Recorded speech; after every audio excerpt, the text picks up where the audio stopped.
二の腕をしっかりカリカリにする森脇慎です。今回は二の腕脂肪吸引の皆さんが気になるダウンタイムについて説明しようと思います。まずダウンタイムというのはどんな美容整形を行ったとしても必ず出るものです。施術の直後というのは例えば2人だと目が腫れたりして直後は仕上がりが完全なものではなく1週間や1ヶ月経ってその腫れがどんどん引いてきて自然になってきた時にダウンタイムが終了し本当に完成形の形が見えてきます。その期間のことをダウンタイムと言いますね。本当にヒアルロン酸や糸リフト、二重埋没法など簡単な施術でもそうですがダウンタイムは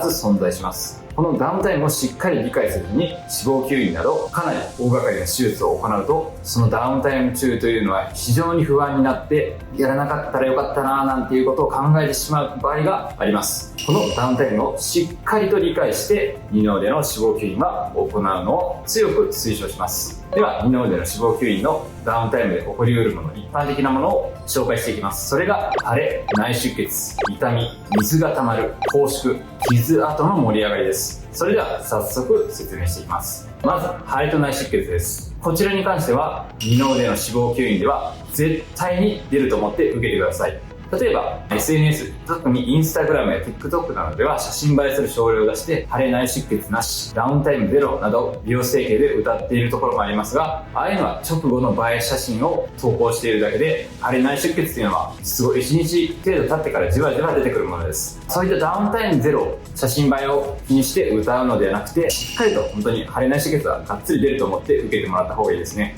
特に僕の二の腕の脂肪吸引は本当に皮下脂肪の深いところから浅いところまでしっかりと吸引して行うので腫れ内出血は他のクリニックよりは絶対に強く出ます。僕は絶対に腫れ内出血は強く出るというふうに説明していますね。ちょっと写真を見ながら紹介していきます。この方は術後1週間ですが、このようにしっかりと腫れ内出血ですね。では腫れて内出血、黄色みや紫色のものが出ています。この腫れ内出血ですが、だいたい二の腕脂肪吸引の場合は2週間程度でこの黄色みが徐々に落ち着いてなくなっていきます。なのでだいたい2週間ぐらいはこのような感じで色っぽい感じが出ると思っていただいたらいいかなと思いますね。次に痛みです。体の脂肪吸引で特に辛いのがこの痛みだと思います。皆さんおっしゃるのが筋肉痛の数十倍の痛みのようなものと教えてくれることが多いです。二の腕脂肪吸引の場合はだいたい10日間前後かけてこの筋肉痛のようなものが徐々に治っていきます。なので術後気をつけることとしては特に一番痛いのはこの肩周囲だと思います。肩を上に上げる動作かなりきついので、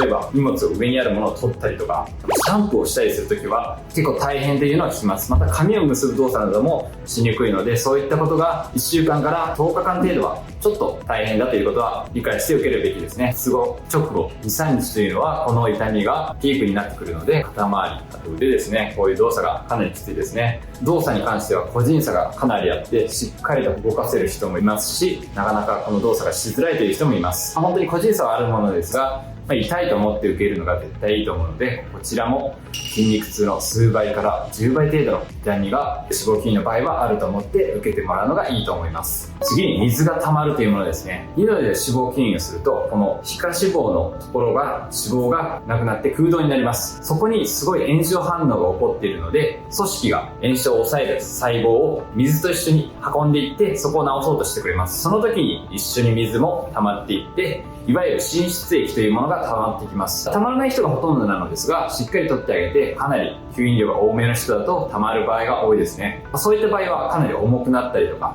プカプカする感じが気持ち悪い、また上げた時に水が流れる感じがするのが気になる方が多いと思います。なのでそういった場合には術後1週間程度で水を抜いてあげることが必要になってきますね。この水ですが結構しつこい方では2回3回4回溜まる場合があります。だいたい二の腕だと引ける量が 50cc 前後のことが多いのですがそういった水抜きを過去4回やった人もいます。それぐらいしつこく水が溜まってくる場合がありますね。この水があるとちょっと拘縮が出始める期間がちょっと遅くなったりもするので抜ける水は抜いてあげるといいかなと思います。ただしそんなに溜まってなくて 10cc 以下の場合は逆に抜いてあげてここ一応針を通してここから水を吸引するんですがそうすると外の皮膚と脂肪の層がつながって例えばですけど過去に一度僕が経験したのは感染ですね。皮膚の常在菌が脂肪層に入って感染したりすることもあるので、あまり少ない水の量だと抜く必要ないと思いますが、しっかりある場合は抜くっていう風にしたらいいと思いますね。この水抜きですが、遠方の方でなかなか来れない場合もあると思うので、水がたまらないようにしっかりと圧迫したりとか、あとできる限り腕を上に上げておく姿勢をちょっと辛いですけどやっておくと、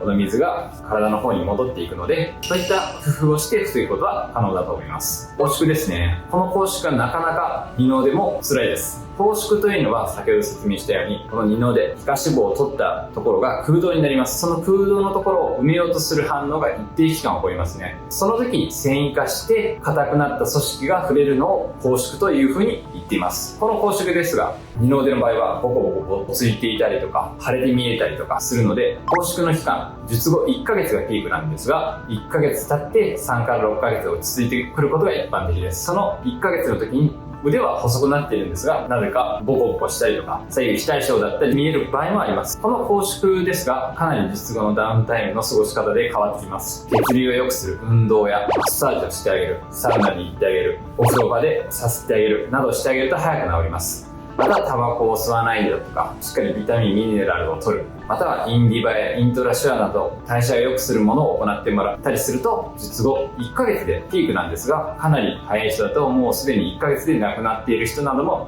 います。なので術後のダウンタイムの過ごし方に注意をしていただいて受けてもらうと、非常に早くなる人、遅くなる人から出てくるので、ここは注意してもらいたいところですね。最後に傷跡の盛り上がりについて紹介します。二の腕脂肪吸引の時に傷の位置を開けるのですが、それがこの肘のところと脇を締めたところ、あと前側を取る場合は前の脇を締めたところ、合計3箇所から開けます。この前側の脇を締めたところはかなり傷跡がきれいに治るんですが、特に気をつけてほしいのはこの肘のところですね。ここはやはり一番動かすところなので、傷が擦れて炎症反応が起こって傷跡が盛り上がったり赤みが強まったりする可能性が一番強いのがこの肘の部分ですね。こちらに関してはかなり個人差があり、半年で綺麗になっている人もいれば、1年ぐらいかけて徐々に治る人、また稀になんですが傷跡が盛り上がって飛行線ハンコやケロイドのようにぷくっと盛り上がって、ここに関しては気になる方もいると思います。この傷跡をどれだけ綺麗に治すかも二の腕脂肪吸引のとても大事なポイントだと僕は思っています。綺麗に縫合するというのはもちろんのことなんですが、術後の過ごし方などでも傷跡に関してはケアが可能です。最近僕がお勧めしているのは傷跡のボトックスを打ってあげることです。ボトックスっていうのは抗炎症作用があって、そういった赤みを盛り上げるのは炎症反応によるものなので、ボトックスを打ってあげることで赤みを抑えたり飛行性反根やケロイドのリスクを下げることが可能です。僕は今までボトックスを打った方で傷跡が盛り上がった人は今のところ一人もいないので、こちらは結構おすすめですね。10単位ぐらいの少ない単位数でいいので、これを打ってあげると非常にいいと思います。また傷跡に関しては術後の過ごし方もとても大事です。気になって触りすぎたりすると刺激になって傷跡が盛り上がったり、二の腕が綺麗になったからといって日焼け止めは塗らずに海で焼いてしまって